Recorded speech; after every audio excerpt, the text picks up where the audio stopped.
I've talked before about why Zutara remains compelling over a decade after the end of Avatar: The Last Airbender.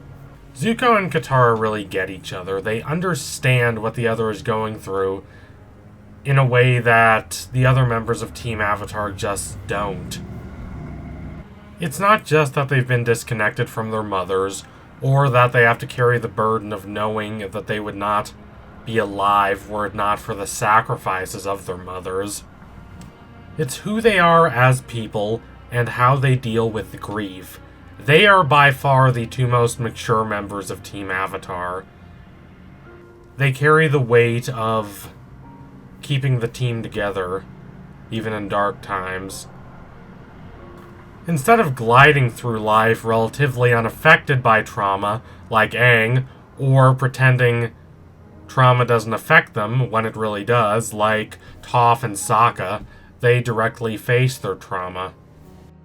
It haunts them, and they can't pretend it doesn't. It's a difficult burden to carry, to live in the world without succumbing to illusions. Zuko has his uncle to help him, but he finds that he also has Katara, and Katara, who has hitherto been the one other people have relied on for support, finds that she can rely on Zuko. She can finally rely on someone else. She can finally have someone who is to her what she is to the other members of Team Avatar.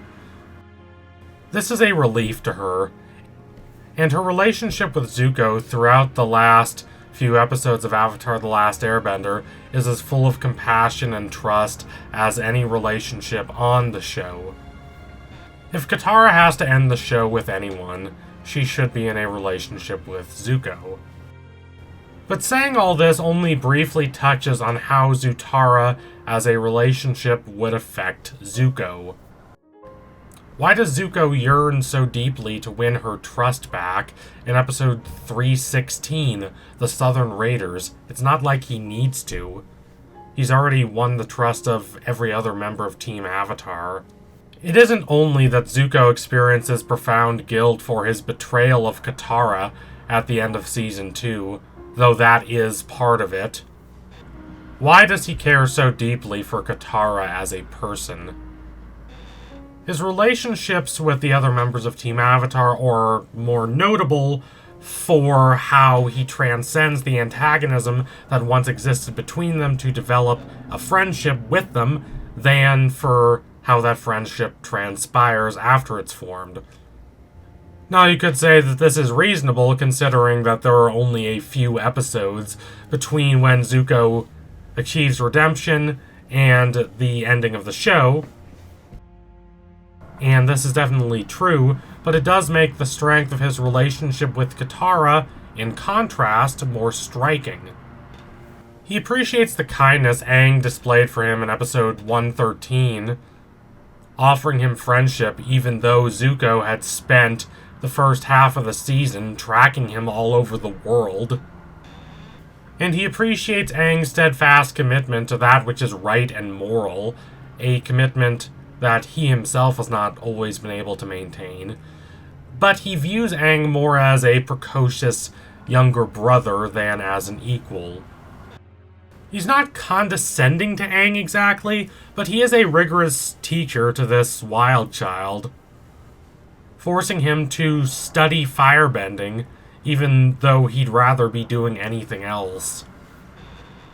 Even when Zuko leaves to go on an adventure with Sokka, in episode 314, The Boiling Rock Part 1, he gives Aang homework, forcing him to do some basic firebending exercises whenever a frog croaks. Of course, Zuko, being the compassionate but stern older brother of the group, comes through in other ways, such as when he calls Aang a smart kid in episode 313, The Firebending Masters, or when he just grabs Aang by his clothes like it's one of those old slapstick cartoons from the 40s when Aang wants to run off and party instead of studying firebending. Though Zuko respects Aang, he does not particularly trust him. particularly when it comes to defeating the Fire Lord. In the last few episodes of the show, Zuko is doubtful that Aang will do what needs to be done. He views himself as Aang's teacher, and indeed the difference between Zuko at the end of Avatar: The Last Airbender, who is basically an adult in temperament, and the childish Aang is quite evident. Zuko's relationship with Sokka is more equal, and once they transcend the initial awkwardness that leads to the infamous "my first girlfriend turned into the moon, that's rough, buddy" exchange, they realize they understand each other. They realize they can get along. This isn't to say they're not very different people. Sokka is doofy and extroverted, though he can muse about the darkness in the world, as he does to devastating effect when he divulges to Toph in episode 307, the runaway, that he cannot remember his mother's face.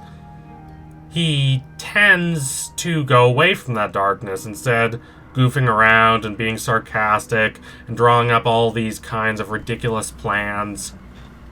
If a plan doesn't work, so be it. He'll go back to the drawing board and think up another one. This is in contrast to Zuko, who is a very serious person. I'm not saying he's not involved in comedic moments. He is. He's involved in a lot of the most hilarious moments in the show, but it's more situational comedy. It's less that he tells jokes and more that funny things happen to him, especially when he's miserable. But he and Sokka complement each other. Though they don't share teary confessionals, the bond between them is one of trust and empathy. However, there is still a significant difference between that relationship and his relationship with Katara.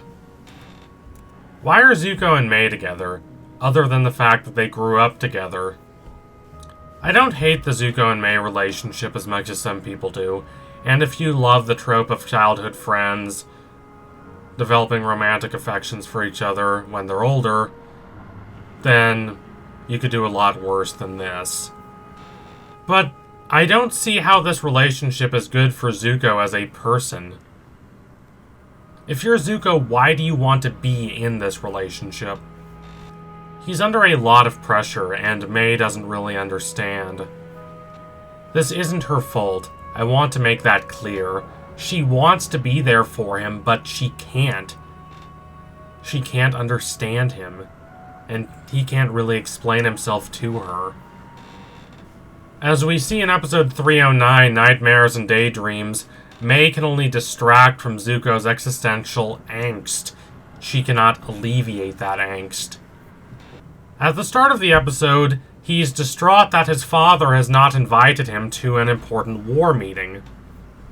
This, by itself, would only make for moderately interesting tension. The real drama comes in how miserable Zuko is even after he attends the war meeting. Though he can't quite articulate why, he realizes that he can no longer stay here. Mai later chastises him for not talking to her about his looming departure, instead only leaving a letter, and I don't want to excuse his behavior here. This was indeed a lousy thing to do, and she is right to be angry with him. But the bigger problem is why they are never able to talk to one another.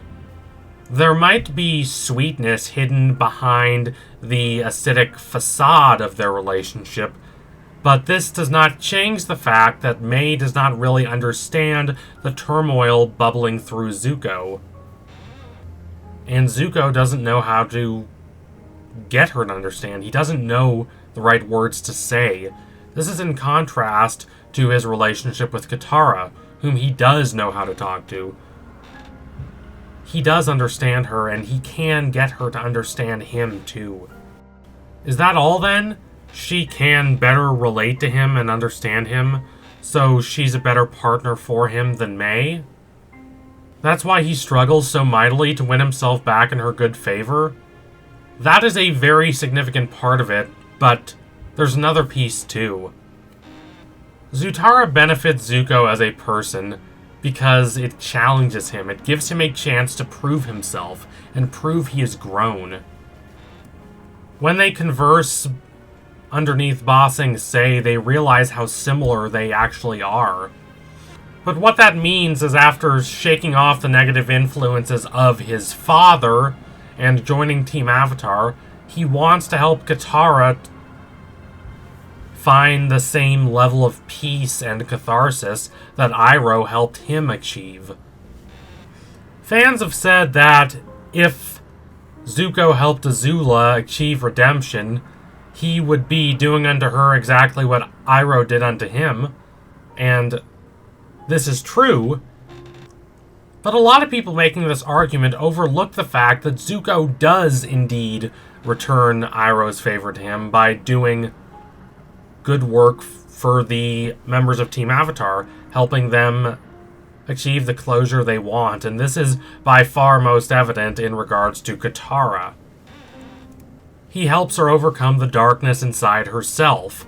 He leads her to that point while acknowledging that she has to be the one to make the decision for herself. It's exactly the same attitude Iroh took toward Zuko.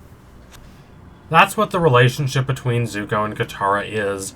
It's one where both people have something to offer to the other. Zuko's relationship with Katara helps them both become better people, and this would only be furthered if their lives were further intertwined by a romantic relationship. Relationships are hard, but if both people are willing to rise to the challenge and meet the needs of the other, they can be really beautiful. Zuko has a much better chance of that kind of relationship, the kind that leads toward self-improvement and self-reflection with Katara than he does with Mai. So thank you all for watching. If you liked what you saw today, don't forget to like, comment, and subscribe. Donate to my Patreon if you can and you want to see more videos like this. Keep watching Avatar: The Last Airbender. It is a brilliant, haunting, beautiful show that never takes the easy way out. It doesn't try to bowl you over with bombast and grandeur, and instead, it takes a step back, puts these characters in interesting situations, and lets them be defined by how they respond to these situations. Anyway, tune in soon for my next analysis. It will be coming soon. Thank you all again. Adios, comrades.